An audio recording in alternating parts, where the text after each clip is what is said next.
Hi, Crappie Hippie here. Before we get going, I just wanted you to know that I've done this video in two ways. The first way is me doing the build and talking about the build as I build it. The second way I did it is just my hands doing the build with written instructions, and the whole build is set to music. So you can take your pick. You can listen to the demented ramblings of this old crappie fanatic, or you can switch to about there and just watch the build being done to music while you read the instructions. Whichever way you prefer to learn, that's awesome. But either way, let's get going and build some jigs. Crappie Hippie presents At the Bench, an instructional video series on how to tie jigs and make your own fish-catching baits. Brought to you by Glasswater Lead-Free Lures. May all your fishing be lead-free. Visit us at glasswaterleadfreelures.com. And now it's time to gain some know-how with Crappie Hippie at the bench. All right, let's get going on our first build, which is the glitter jig, the Flash-a-Boo jig. And I hope you have the 8 essential things you need for jig building. If you want to know what those are, there's a video about it on my channel, Crappie Hippie. Anyway, we got our vise, and the first thing we do is get ourselves a jig head. Now, I'm a lead-free fisherman.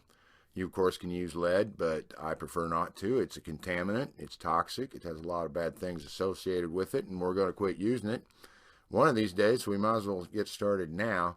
Anyhow, this is an iron jig head made out of a hematite bead, but whatever you got is fine. Just get a jig head, get it in your vise.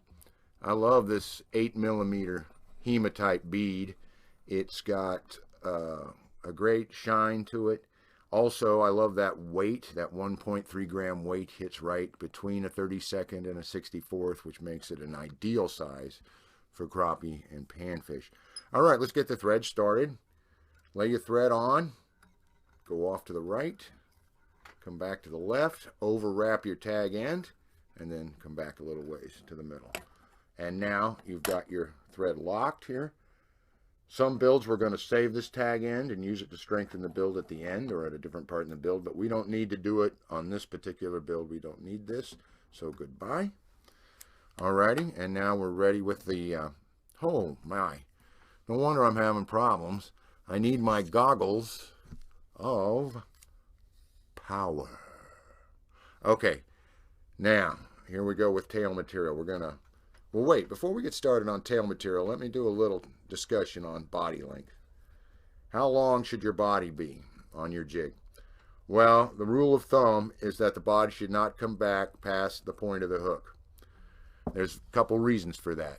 One of them is if the body proceeds down past this curve, it can lose its ability to hold. It also can affect the ride of the jig.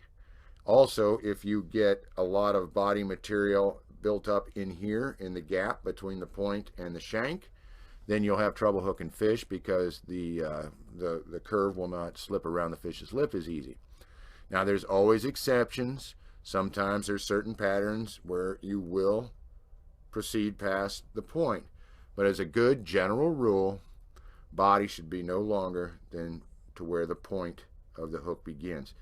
Well, how small can it be? Well, you don't have to have a body on a jig. It can be all tail. You can run your thread right up here, put your tail feathers or your tail material on, cinch it down, and you have a great jig. A lot of trout jigs are built that way. Some crappie jigs are built that way. A lot of bass jigs are built that way.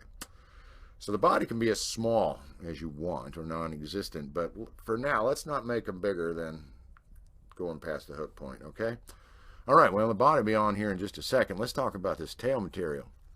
Now, you can take your Flash-a-Boo, and you can cut it willy-nilly all over the place, and then you have this skein, this hank with all these different lengths, and it's really annoying. So what I do is just take a few strands, because I'll be doubling this over again and again to keep it even. So I don't need a whole lot of material to start out with, only 3, 4, 5 strands. And I just like to cut it up here at the top, so I keep my process even, okay? And so I'm going to just take it. I'm going to look at it. I'm looking, and those look pretty even to me. So then I'm going to take it and double it, just in the interest of keeping them even. All right, and I got it. I'm going to cut it again. All right, now I don't need all this. I don't need all this. So I'm going to take about half of it. I'll set the rest of it down here, use it here in a minute on another jig. Okay, now I have about that much. I'm going to double it again. Okay, till it's even. So I got a nice even. Now you're saying, Crappie Hippie, that doesn't look like enough tail material to do squat. Well, you know what? It may look that way, but that is all you need to attract a crappie or to attract a trout or a bluegill or anything to your bait. Okay, now the thing about Flashabou is now I'm not going to cut this because when it's looped over, this loop will actually help hold the Flashabou into your build and make it easier to tie on. So the main thing is to lay it on there, get your thread in position, okay, where you need it. Lay on your tail material, whatever kind it is. Now if you just go to wrap this, all your force is going to be going this way across the jig. It's going to try to push your material this way. And the next thing you know, you've got all your material down one side of the jig, and you don't want that, right? Okay, so if we take and put it on loose, a couple turns, nice and loose, now we've got the force going around in a circle and coming back towards us.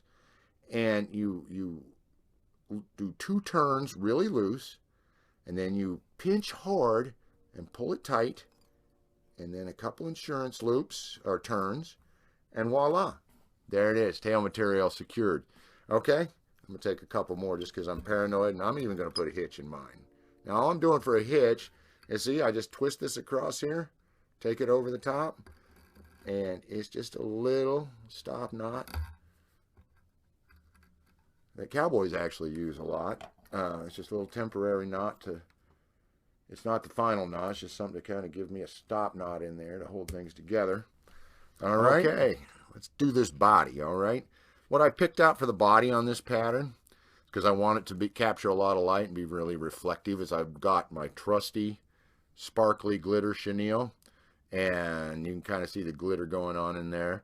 This is also called Estaz or Estaz chenille. I don't know what language that's from, but it just means glitter.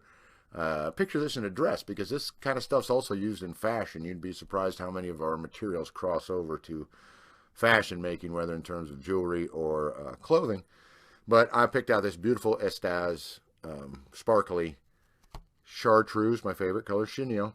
And what I'm going to do is I come in here, I'm going to take the end, I'm going to strip it off a little bit till I get that little piece of thread like that. All right, and now I'm going to tie this in like so, catching that, not knocking my, see how I'm trying to, my tail material trying to turn away on me. Let's get it up here. Here we go. Not mess up our tail, our tie on our tail. Now, you're probably going, Crappie Hippie, what are you doing? Cut the chenille off the card. Well, Crappie Hippie has a terrible time cutting the right amount of chenille. Either I'm a ½ centimeter short, or I'm 6 inches too long. Oh yeah, I have friends that know their patterns so well and have such a good eye and are so intuitive about math that they can just cut the perfect amount of chenille every time. But I have problems, so I don't mind. It's a pain, to be sure, but I'm going to keep the whole hank of chartreuse chenille in my hand here while I complete this build. All right, and around we go. Uh-oh, look what I forgot to do. Got to bring your thread up to the front so you can finish it. All right, so we get it up here. We'll wrap it on so nice and beautiful. All right, one more turn. All right, and then I'm going to take a turn there. Now I'm going to come around, come across the chenille like that. Take another turn on this side. I'm going to take another turn on this side. Okay, now that chenille is locked down. Okay, so I can cut it and finish my build. And there that goes. Now, finish up. I just saw this idea the other day, and I thought it was masterful. And what we do is we just take about 1 inch or so of the thread, maybe just 3/4 of an inch, but just a little bit, and we're going to coat it like that. All right, and I'm going to come in here and I'm going to turn that cement, and also I got a naughty little piece of weird chenille kind of sticking up there, and I'm going to use this as an opportunity to tame that down and get him to behave. Now I'm going to throw what's called a whip finish, which is like a half hitch, but you just go round and round and round. It's a lot like twisting up a rubber band, and you just tug it down. Okay, now if you've done all that right, that's really all you need to do. But I add some, I add some insurance cement because I've been there. I've been out in the middle of nowhere. I've hiked 2 miles to a pond and been knocking the tar out of crappie or bass or perch or bluegill, and had my jig come apart and turn around and it's my last black jig or my last flash of boo jig or what have you, okay? And that's not a good situation to be in. So I overbuilt and I go ahead and put on some insurance cement. So that's what I'm going to do right now. And the way I do it, I just take the brush, because you don't want to get goop all over this nice shiny head, and you don't want to get goop all over your body. So I just take the brush until I see a drop on the end of that toothpick, and then I just come in here just like that. And what that's going to do is going to harden those wraps and make them stick together and just give your jig more durability. It's a last step. I ain't got nothing to prove about my knots. I know they're good, but I'm going to make sure they hold together, not just for 20 fish, but for 200 fish. Because, I overbuild the jig because I want it to get overeaten. All right? And I want it to hold up. Okay, so we've done it. We've got the finish on it and cut it free. And there is a flash boo jig that'll go out and catch yourself something nice. All right? Good build, easy build. Enjoy yourselves. Peace be with you. Crappie Hippie out.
To them